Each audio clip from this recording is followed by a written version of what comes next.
What is going on, everybody? I am Prepper Princess, the author of Living on Almost Nothing. If you're interested in purchasing my book, I have a link in the description box below.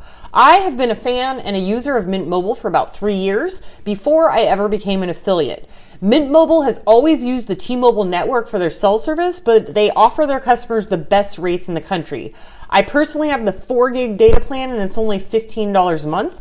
The next best deal is with Boost Mobile for the same cost. They also use the same T-Mobile network, but they only offer 1 gig of data as opposed to the 4 gigs offered by Mint Mobile, which makes Mint Mobile by far the best deal on the market.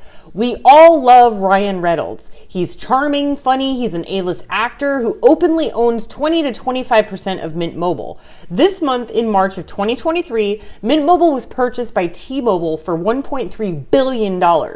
This is not the first time this type of acquisition has taken place.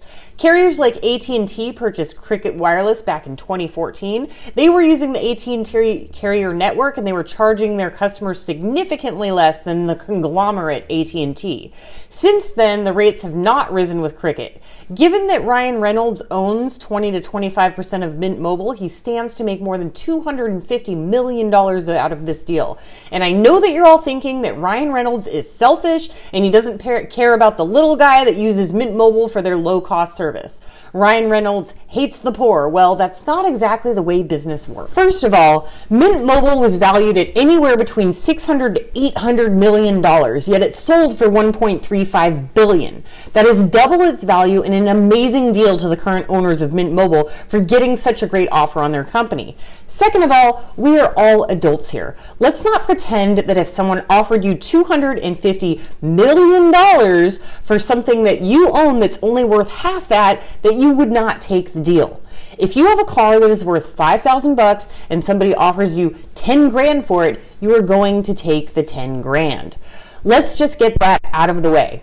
Also, Ryan only owned 20 to 25% of the company. The media is throwing around a misconception that he is the sole owner and CEO and proprietor of the company. He's not. He's a 25% owner, and Ryan has exactly the same legal rights as any other holder. Unless you're on the board of directors and you have a fiduciary duty to the company, you do not have the legal power to control the activities of the corporation.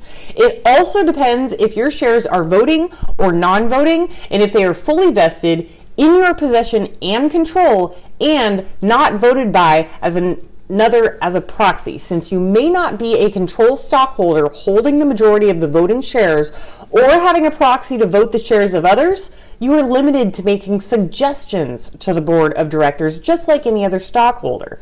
In simple terms, this means that we don't even know for sure if Ryan had any say in the matter. We don't know if it was his choice at all to sell the company to T-Mobile. But even if he did, he made a great deal. Good job, Ryan.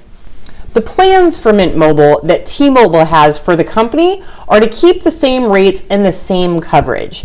There are no plans to increase the rates because they want to promote their product to the lower income individuals and families. As for me personally, I'm keeping my Mint Mobile plan.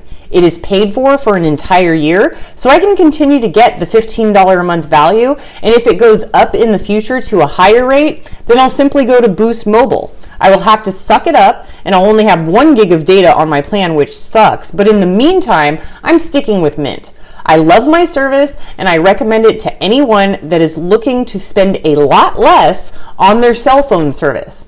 If you are interested in Mint Mobile, I can attest after about 3 years of having them and having their service that they work great and I have never had any issues. You can check out the link in the description box if you want to save money and have the best service around.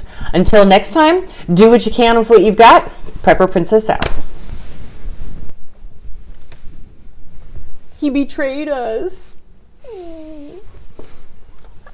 I'd make the deal too. What you gonna do? Oh, what? What? Get you.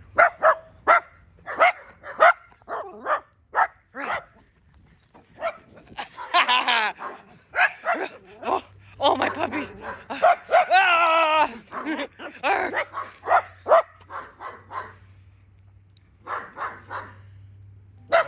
You're all those years of beating your head against the wall with all that information, I packed all my stuff up in a little cardboard box. So, after all that effort, this is it. I think people really felt like this was a cold case and that they may never know what happened to these women or who was responsible for their deaths.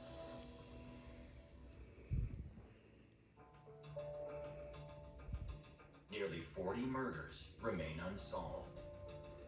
Close to a decade passes without the discovery of any new bodies. It seems like the Green River Killer's long shadow over the Seattle area is finally receding. But Dave Reichert can't let it go. In 1997, he's appointed King County Sheriff and reopens the case. Pictures of their faces and the pictures of the sites